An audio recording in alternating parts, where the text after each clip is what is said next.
난 예전엔 우리 형이 그냥 융통성 없는 사람이란 줄 알았어.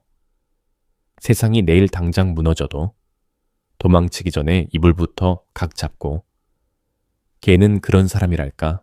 그런데 어느 날 형이 사라졌어.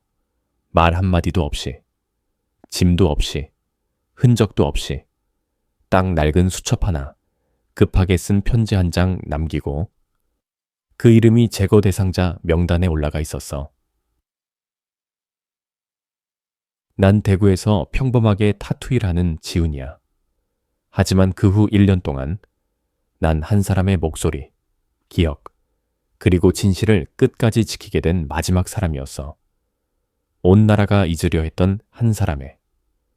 구독과 좋아요 잊지 마세요. 당신의 한 번의 클릭이 우리에겐 정말 큰 힘이 돼요.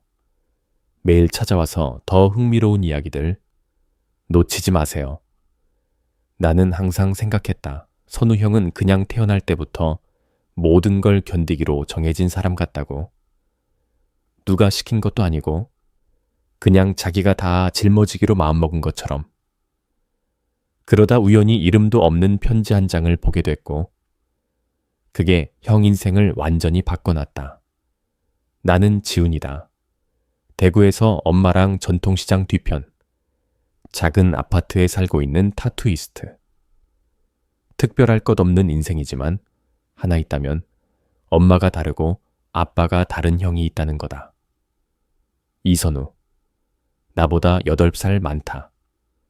어릴 때부터 난 형의 세계에 내가 끼어들 자리는 없다고 느꼈다.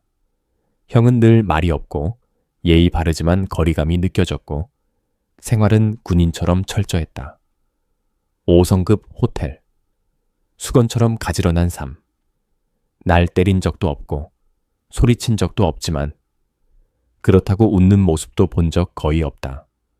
김치를 먹을 때조차 젓가락으로 조심스레 한 조각씩 집어 고개를 살짝 숙이고 입에 넣는 그 모습조차 형이 자기 자신을 위해 사는 사람이 아니라 내가 모르는 어떤 사명을 위해 사는 것 같았다.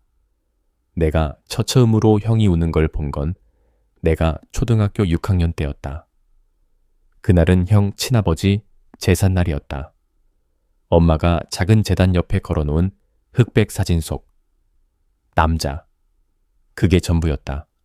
내 기억 속의 그 사람은 형은 고등학생 교복을 입고 향 앞에서 고개를 숙이고 말없이 눈물을 흘렸다. 아무도 위로하지 않았고 아무도 묻지 않았다. 그 후 형은 군사대학교에 들어갔고 그때부터 내 세계에서 사라졌다. 1년에 몇 번 PX에서 사온 비타민 몇 통과 함께 나타나는 삭발한 형. 그게 전부였다. 나는 형을 이해하려 하지도 않았다. 애초에 이해 못한다고 생각했으니까. 작년 봄까지는 그날 형이 아무 예고 없이 집에 왔다. 여전히 구식 스타일, 카키색 바지, 흰 셔츠, 반듯하게 넘긴 머리. 그런데 눈빛이 달랐다. 빛이 없었다. 예전처럼 단단함도 없었다. 그냥 지쳐 보였다. 많이. 형은 말도 별로 안 했다. 그저 묻더라. 엄마는 잘 계셔? 그러고는 오후 내내 거실에 앉아 오래된 가족 앨범 사진들을 하나씩 넘기며 뭔가를 찾는 듯한 눈빛으로 바라봤다.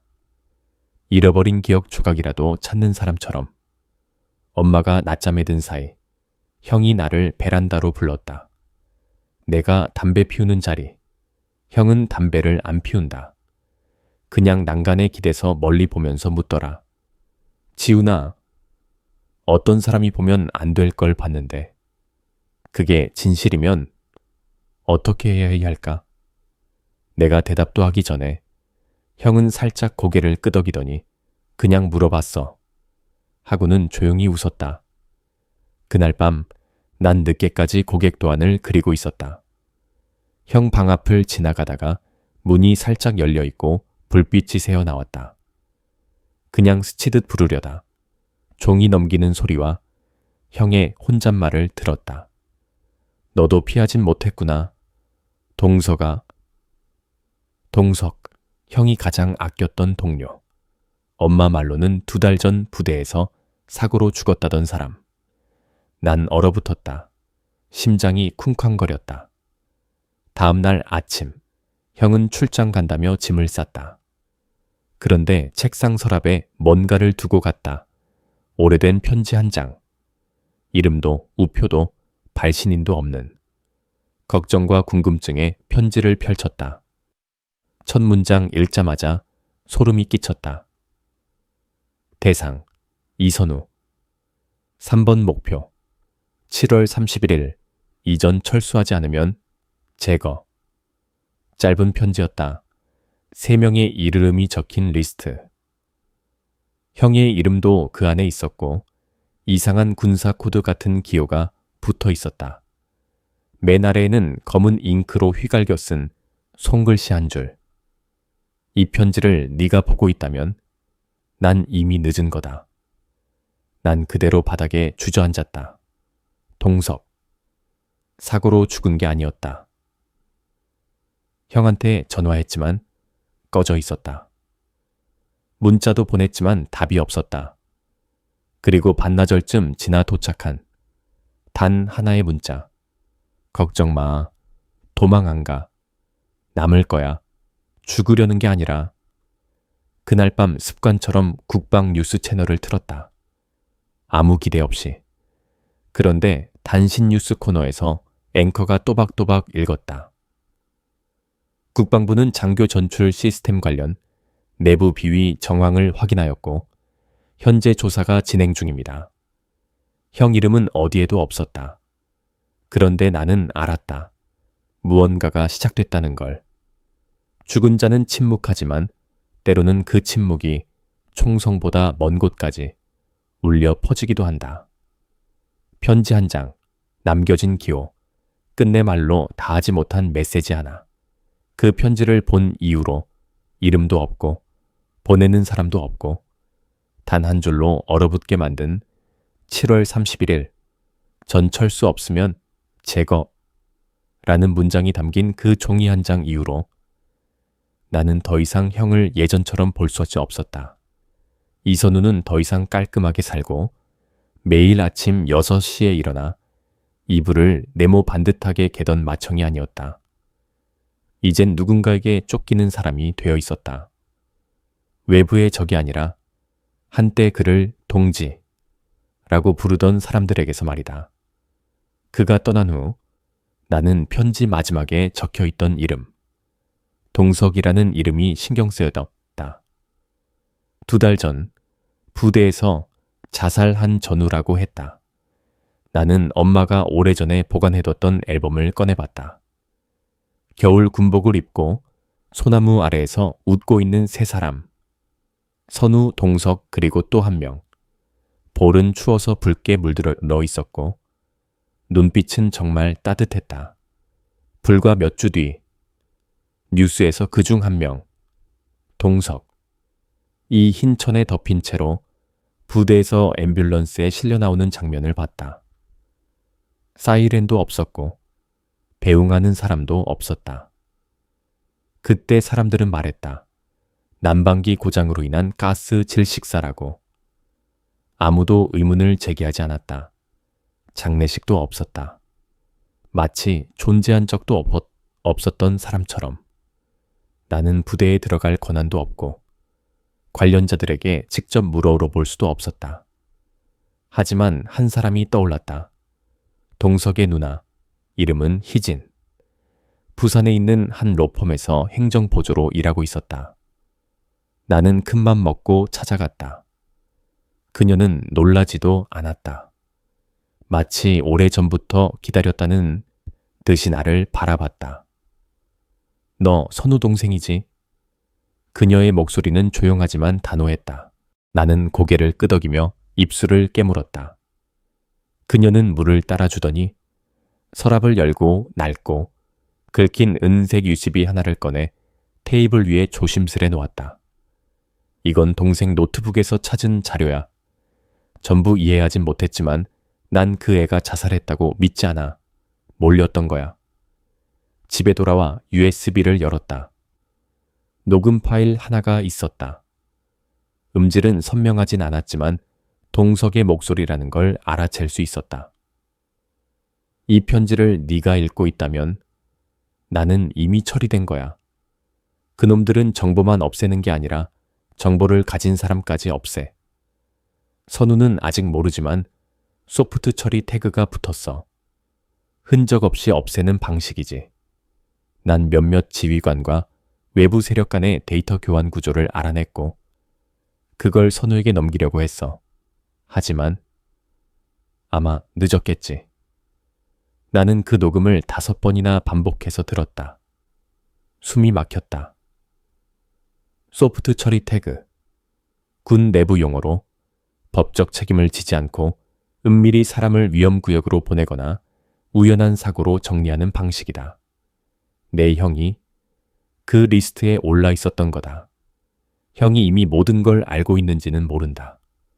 하지만 동석의 편지를 읽었고 거기에 담긴 의미를 이해했으며 자신만의 방식으로 움직이기로 한 것 같다. 그가 도망친 게 아니었다. 오히려 반격을 준비하고 있었던 거다. 내부자만이 할 수 있는 방식으로. 며칠 후 지역 뉴스들에 조용히 몇 가지 기사가 올라왔다. 어느 언론사도 정식으로 다루지는 않았다. 내부 인사 이동 시스템, 남용 의혹 제기, 군 의무병, 비공개 지휘관 명단 존재 언급, 고위험 지역에 2번 연속 전출된 병사 살해 확인. 전부 같은 결론으로 이어졌다. 누군가 내부에서 조용히 고발하고 있다는 것. 나는 안다. 그 사람이 바로 우리 형이라는 걸. 6월 어느 저녁, 내 휴대폰으로 모르는 번호에서 메시지가 도착했다. 말은 없고 사진 한 장만 있었다. 누군가 손에 들고 있는 오래된 파란색 수첩. 왼쪽 위 모서리가 찢어져 있었다. 나는 단번에 알아봤다. 군 복무 2년차 때부터 선우가 항상 들고 다니던 그 수첩이었다. 거기엔 근무 일지, 내부 코드, 그리고 아무도 모르는 뭔가가 적혀 있었다. 사진 아래엔 짧은 문장이 적혀 있었다. 배달 중입니다. 침묵은 생명을 지킵니다. 나는 알았다. 형이 증거를 보내고 있다는 걸. 아마 언론일 수도, 국제 제3자일 수도 있다. 국내 시스템은 믿을 수 없으니까. 그리고 나는 조용히 있는 게 내가 할 일이다. 다음 날 엄마가 물으셨다. 요즘 내 형 안 보이던데 무슨 일 있니? 나는 멈칫하다가 고개를 저었다. 엄마는 한참 나를 바라보시더니 이렇게 말씀하셨다. 사람만 있으면 돈 된다. 뭘 하든 상관없어. 나는 고개를 돌리고 입술을 깨물었다. 아무 말도 할 수 없었다. 며칠 뒤 등기로 편지가 한 통 도착했다. 보낸 사람은 없었다. 안에는 딱 한 장, 송글씨로 쓰인 문구만 있었다. 총을 든 자보다 더 위험한 건 말해야 할 때 침묵하는 자다. 동석, 2023년 6월 11일 나는 울었다. 무서워서가 아니었다. 살면서 처음으로 형을 이토록 깊이 이해하게 됐기 때문이다. 기록되지 않은 죽음들이 있어요. 아무도 찾지 않는 실종자들도 있고요. 그리고 총 한 방 없이 이루어지는 음모도 있죠. 그저 충분히 깊은 침묵과 완벽하게 닫힌 시스템만 있으면 돼요. 우리 형 선우는 그 어둠의 바닥을 봤어요. 동석의 지문이 남겨진 마지막 편지를 받고 난 후 전 완전히 다른 삶을 살기 시작했어요. 내가 알고 있던 모든 걸 뛰어넘는 커다란 비밀 하나를 품고 살아가는 사람이 된 거죠.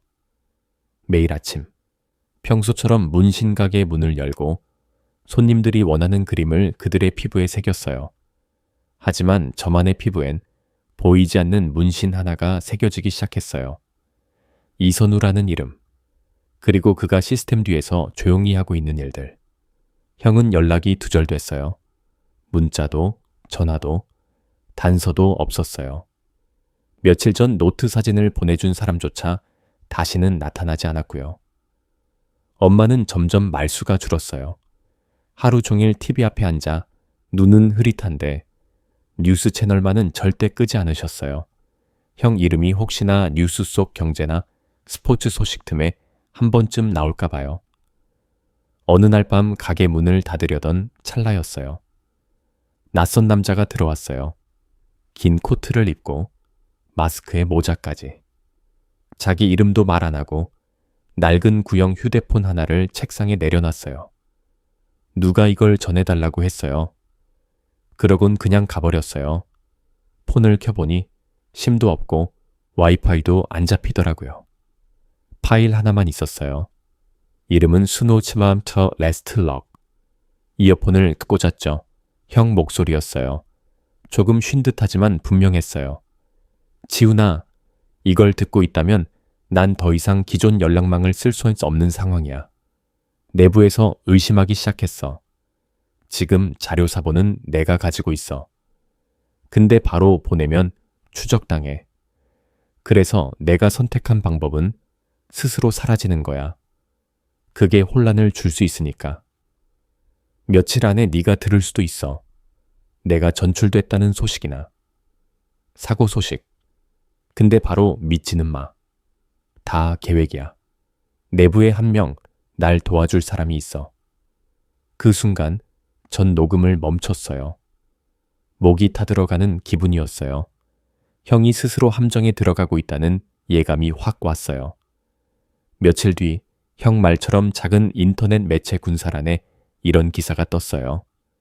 한 베테랑 병장이 야간 훈련 중 부상을 입고 현재 서울 국군병원에 입원 중. 이름은 비공개. 난 알았어요. 그게 형이라는 걸. 그리고 그 사고가 우연이 아니라는 것도요. 멍했어요. 한밤중 아무도 없는 훈련장에서 누군가 형을 밀쳤을지도 모른다는 상상. 그 차가운 콘크리트 바닥 위에 피가 흘렀을지도 모른다는 생각. 그 상상만으로도 숨이 턱 막혔어요. 심장을 누가 세게 쥔 듯한 느낌이었죠. 그날 밤, 전 동석에 누나 희진이랑 시장 근처 김밥집에서 만났어요. 희진 누나는 오래된 서류가 담긴 봉투 하나를 들고 왔어요. 지난 3년간 내부에서 벌어진 수상한 전출 기록들이었어요. 형과 함께 일했던 사람들과 관련된 내용이었죠. 이대로 덮이게 할 순 없어. 누나가 말했어요. 우린 이걸 밖으로 끌어내야 해. 어떡해요? 요즘 어느 언론이 이런 걸 내겠어요? 그러자 누나는 오래된 명함 하나를 조용히 꺼냈어요.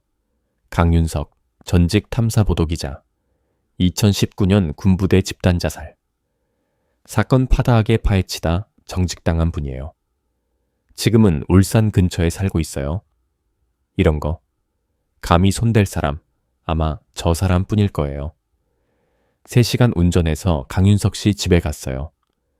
그는 피곤한 얼굴이었지만 눈빛은 살아있었어요.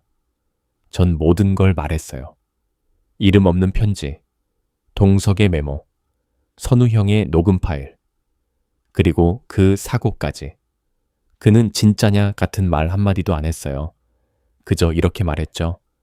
쟤네는 침묵하는 사람들이 절대 입을 열 줄 모른다고 생각해요. 하지만 그들은 몰라요. 입 막혀본 사람이 한번 말하게 되면 제일 크게 외친다는 걸. 우린 계획을 세우기 시작했어요. 1. 모든 데이터를 암호화된 외장 하드에 저장. 형 이름은 절대 쓰지 않기. 2. 한국 군 투명성 문제를 추적 중인 국제인권단체. 2곳에 접촉. 3. 녹음 파일은 가명으로 CCTV 없는 오래된 PC방에서 전송. 전 직접 그 일을 맡았어요. 전송 버튼을 누를 때 손이 폭탄의 뇌관을 건드리는 기분이었어요. 근데 마음은 이상하게 가벼웠었어요. 어디선가 형이 속삭인 것 같았어요. 잘했어, 지훈아. 넌 더 이상 그림자가 아니야. 일주일이 지났어요. 아무 소식도 없었죠. 그러다 어느 날 아침 단골 손님 어깨에 호랑이 문신을 새기던 중이었어요. 가게 TV에서 긴급 뉴스가 나왔어요. 한 국제단체가 방금 보고서를 공개해서만 저버리다. 한국 군내 수상한 전출 대상자 명단과 내부 인사, 제거 정황이 담긴 증거가 포함되어 있습니다. 해외와 국내에서 큰 파장이 예상됩니다. 엄마가 울기 시작했어요. 저도 눈물을 참을 수 없었어요. 선우라는 이름은 아무도 입에 올리지 않았다. 하지만 난 알았다. 어둠 속에 작은 틈이 생겼다는 걸. 그리고 그 틈 사이로 처음 들어온 빛은 형이 켠 거였다. 난 늘 우리 가족 중에 형이 제일 멀게 느껴졌어. 근데 세상이 등을 돌리고 나서야 알았어. 형이 의지할 수 있었던 마지막 끈이 우리가 외면했던 가족이었단 걸. 충격적인 뉴스가 터졌을 땐 난 모든 게 당장 바뀔 줄 알았어. 사람들이 움직이고 조사가 시작되고 진실이 드러날 줄 알았지. 근데 아니었어. 빛이 들어온 다음에 온 건 정의가 아니라 조직적인 침묵이었다. 그 다음날 국제단체 웹사이트가 해킹당했어. 가짜 계정들이 퍼뜨렸어. 선우는 망명을 위해 과장된 정보를 흘린 사람이라고. 어떤 커뮤니티에선 이런 말도 올라왔지. 쟤 고작 병사였잖아. 뭔 정보가 있겠냐. 요즘 애들 히어로 놀이 좋아하네. 나는 벽을 주먹으로 쳤어. 손가락 끝에서 피가 났지. 그게 거짓말이라서가 아니었어. 진실을 일부러 비틀고 그리고 그걸 믿을 사람이 있다는 걸 그들도 알고 있다는 게 더 무서웠거든. 일주일 뒤 엄마 앞으로 국방부 조사를 위한 출석 통지서가 왔어. 사유, 군사정보 유출 의혹 관련 사실 확인을 위한 협조 요청. 나는 같이 갔어. 대기실에서 엄마는 내 손을 꼭 잡았어. 손이 덜덜 떨리고 있었지. 지훈아, 혹시 사람들이 선우 내치라고 종이 내밀어도 엄마는 절대 안 해자. 무슨 말을 해도 걔는 엄마 자식이야. 난 고개를 끄덕이며 엄마 손을 더 꽉 잡았어. 목이 꽉 막혔지. 조사는 3시간 넘게 이어졌어. 형이 집에 온 시간, 무슨 말을 했는지, 누가 드나들었는지를 엄마한테 물었고, 난 따로 불려가서 SS 이메일. 내가 연락한 사람들까지 조사당했어. 난 아무것도 말하지 않았어. 딱 한마디만 계속 반복했지. 저 문신사예요. 군사 지식은 없어요. 그들은 나를 반쯤 동정하고 반쯤 깔보는 눈으로 봤어. 그리고 말없이 날 놓아줬지. 마치 쓸모없는 말 한 마리 던지듯이. 그날 밤 난 한숨도 못 잤어. 형이 군대에서 보내준 손편지를 전부 꺼내 다시 읽었어. 처음엔 아무 의미 없어 보였던 문장들이 있었지. 오늘 미역국 맛있더라. 근데 옆에서 제초제 냄새가 나. 엄마 생일 때 너가 준 그 파란 연필 아직 있어? 하나하나가 암호였어. 미역국. 아빠 제삿날. 제초제, 조용히 제거한다는 뜻, 파란 연필, 그해 특별 훈련 작전명, 동석이가 사고, 당했던 그 작전, 형은 오래전부터 신호를 보냈던 거야. 단지 내가 그걸 눈치채기엔 너무 둔했을 뿐이었지. 그 와중에 내가 의지할 수 있을 거라 생각했던 강윤석 기자도 어느 순간 온라인에서 사라졌어. 블로그는 삭제됐고 이메일은 오류로 돌아오고 연락이 닿는 사람도 없었어. 희진 언니에게 전화를 걸었지. 언니 목소리는 급했어. 그 사람 조사받으러 끌려갔어. 이유는 아무도 몰라. 내부 협조라는데 그냥 입막음이지. 나는 말없이 전화를 끊었어. 머리가 하얘졌어. 그때 내 타투샵으로 택배 하나가 도착했어. 보낸 사람 이름도 없었고 주소도 대충 손으로 적힌 거였어. 뜯어보니 낡은 가죽 커버에 작은 수첩 하나. 첫 장에 얇은 글씨로 적혀 있었지. 무슨 일이 생기면 이 수첩을 엄마에게 전해줘. 하지만 엄마가 묻기 전엔 절대 열지 마. 딱 보면 알았어. 형 글씨였어. 엄마는 부엌에 가만히 앉아 있었어. 나는 수첩을 내밀었지. 엄마는 왜 묻지도 않고 조용히 수첩을 펼쳤어. 그러다 한 문장에서 시선이 멈췄지. 엄마, 이걸 읽고 있다는 건 내가 더 이상 엄마 곁에 없다는 뜻이겠지. 그래도 너무 슬퍼하지 마. 나는 누구도 원망하지 않았어. 그냥 어떤 순간엔 내가 말하지 않으면 다른 누군가는 영원히 침묵당할 것 같았어. 엄마는 울지 않았어. 그저 수첩을 덮고 가슴에 꼭 안았지. 알고 있었어. 쟤는 어릴 때부터 남들하고는 달랐거든. 그날 밤 나는 혼자 옥상에 앉아 있었어. 도시는 여전히 반짝이고 차들도 다니고 세상은 아무 일 없던 듯 돌아가고 있었지. 마치 아무도 사라지지 않았고 아무런 진실도 묻히지 않은 것처럼. 나는 핸드폰을 켜고 예전에 녹음한 형 목소리를 들었어. 엄마는 내가 차갑다고 생각했지. 근데 그게 엄마가 걱정할까봐 그런 거였어. 지훈아, 형이 엄마한텐 거짓말을 못하겠더라. 나는 처음으로 형 때문에 제대로 울었어. 그가 돌아오지 않을까봐 그런 게 아니야. 그게 아니라 그는 사실 한 번도 떠난 적이 없어. 다음 날 아침 인터넷에 들어갔는데 한 비밀 포럼에 사진 하나가 퍼지고 있었어. 나무 벤치에 앉아있는 남자 사진인데 얼굴은 흐리게 처리됐지만 그 앉은 자세를 보자마자 알겠더라. 몸을 살짝 오른쪽으로 기울이고 두 손을 무릎 사이에 모아두고 고개를 살짝 숙인 그 모습, 그 자세, 그건 선우형이었어. 사진 아래엔 이렇게 써 있었어. 이 사람은 목숨 걸고 진실을 지켜냈다. 하지만 세상은 아직 그 진실을 받아들일 준비가 안 된 걸지도 모른다. 나는 그 사진을 저장해서 출력하고 집에 가져갔어.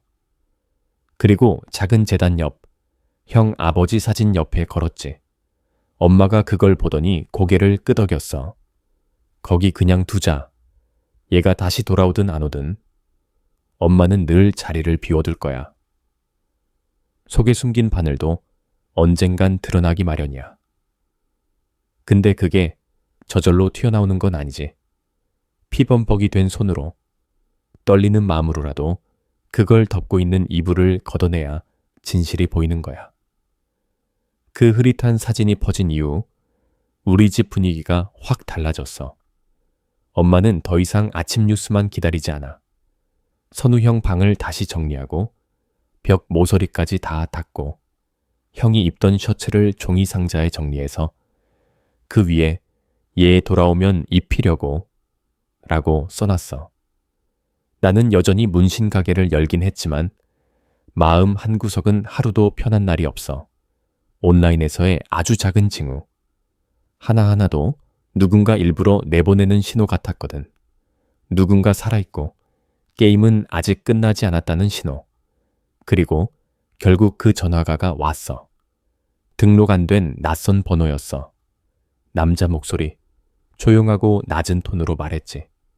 지훈 씨죠? 전 선우 씨 사람입니다. 질문하지 말고 5분만 들어주세요. 나는 거의 의자에서 벌떡 일어났어. 네, 말씀하세요. 선우 씨는 지금 임시로 안전한 상태입니다. 하지만 시간이 많지 않아요. 뒤에 있는 사람들은 반격을 준비 중입니다. 이 수첩을 이 사람에게 전달해야 합니다.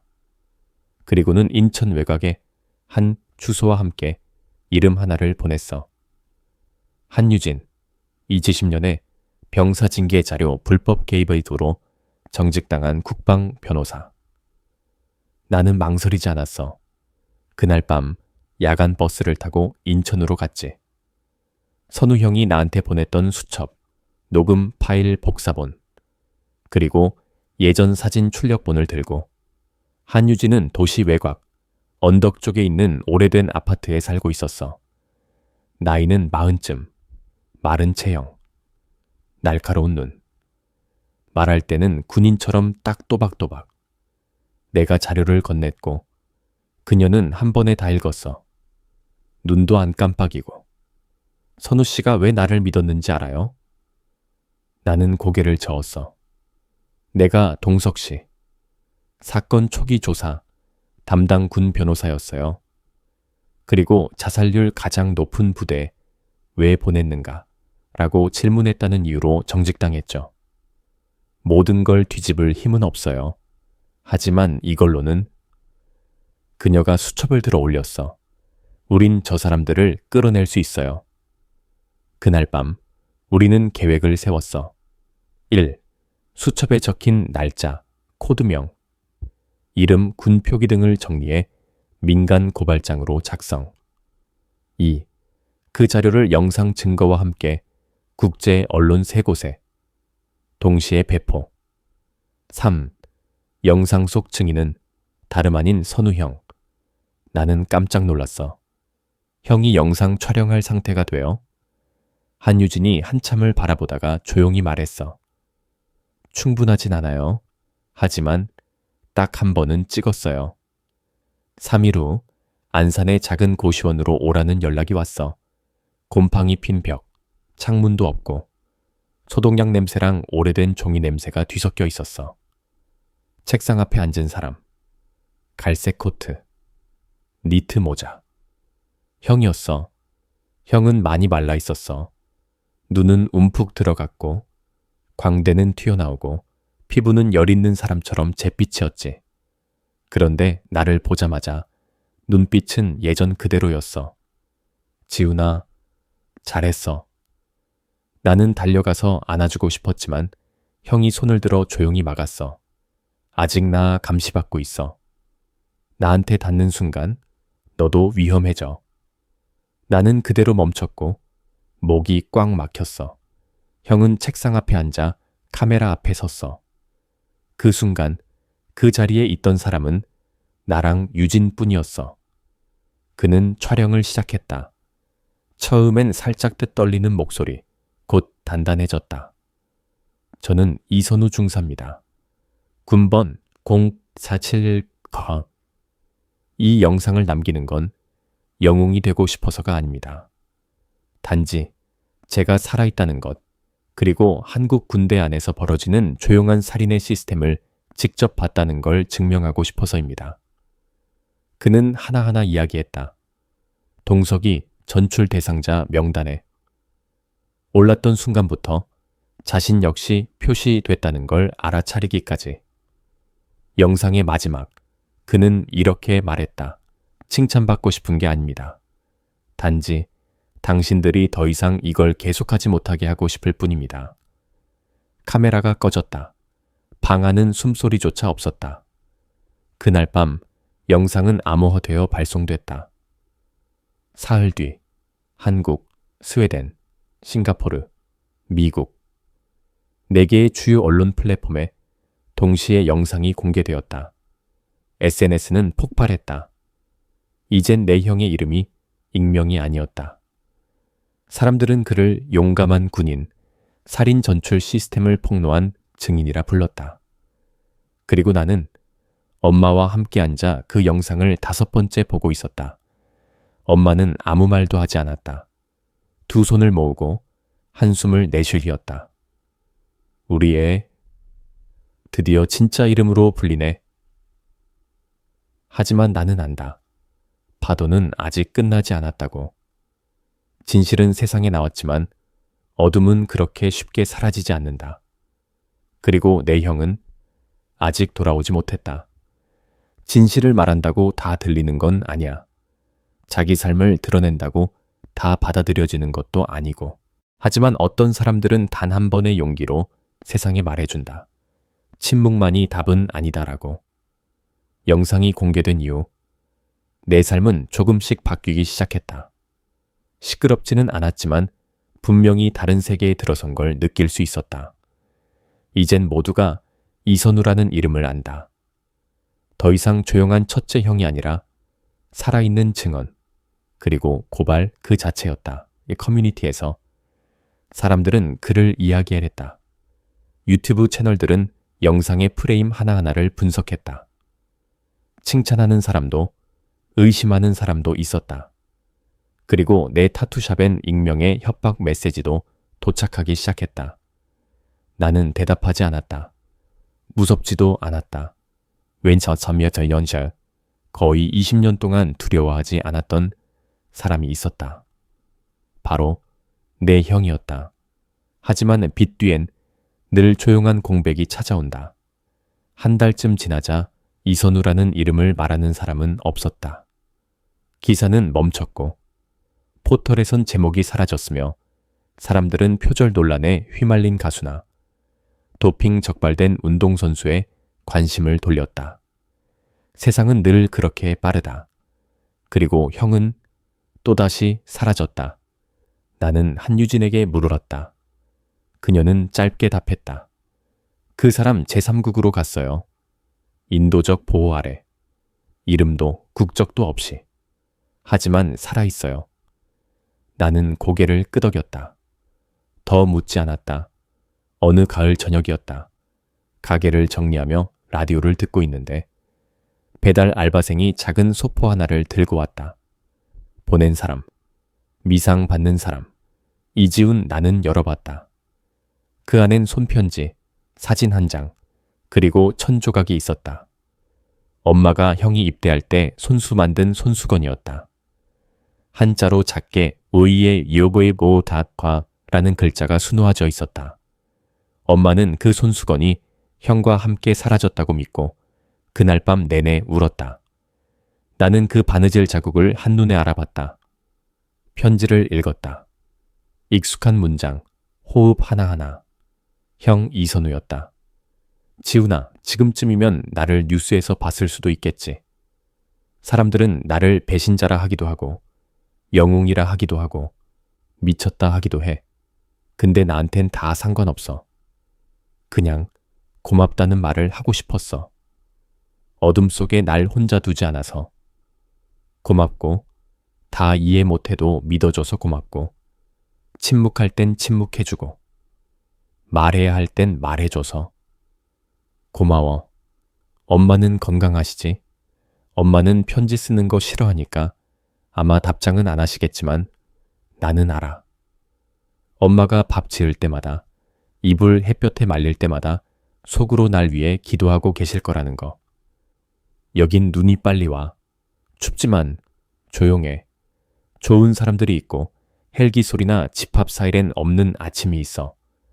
나는 매주 한 통씩 편지를 써. 아무에게도 보내지 않고 그냥 태워버려.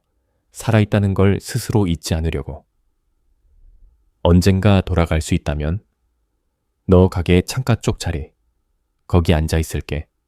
그게 안 되더라도 그 자리 비워놔. 엄마가 아직도 밥상에 내 자리를 비워두듯이. 있고 없고를 떠나서 가족은 항상 제자리에 있는 거야. 선우 편지를 접었어. 작은 나무함에 넣고 잠갔지. 가족 사진 옆 작은 서랍 안에 고이 넣어뒀어. 엄마는 그걸 읽진 않았어. 그저 손수건 한 귀퉁이를 매만지다가 날 보면서 말했지. 엄마는 알아. 걔 안 죽었어. 그냥 멀리 간 거야. 나 웃었어. 그때 이후로 해마다 한 통씩 편지가 와. 보낸 사람 이름도 없고 답장할 주소도 없어. 항상 마지막엔 이렇게 써 있어. 이름 없는 이에게 보내는 편지. 한 번은 유진이한테 물어봤어. 왜 이름도 안 쓰고 편지를 써? 그 애가 그러더라. 세상엔 이름도 없이 살아가는 사람들이 있어. 근데 그런 사람들도 버티고 희생하고 계속 살아가. 네 형도 그런 사람 중 한 명이었어. 지금도 내 타투 가게는 열려 있어. 유리창 옆엔 나무 의자 하나가 조용히 놓여 있고 그 옆엔 작고 낮은 차 테이블도 있어. 누가 물으면 이렇게 말해. 특별한 손님 앉는 자리예요. 가끔 오시거든요. 그 이상은 얘기 안 해. 알 사람은 그냥 알아. 가끔은 해 질 무렵 보리차를 끓이면서 서문시장 뒷골목으로 떨어지는 진한 주황빛 노을을 바라보면 문득 상상이 돼. 내 형이 어딘가 하얀 눈밭 어딘가에 앉아 있을 것 같아. 두꺼운 니트 입고 오른손이 다쳐서 왼손으로 천천히 편지를 쓰고 있을 것 같아. 엄마 생각하면서 나 생각하면서, 부산 생각하면서, 진실이 세상을 다 구하진 못하더라도 진실은 조금씩 한 사람은 구해줄 수 있어.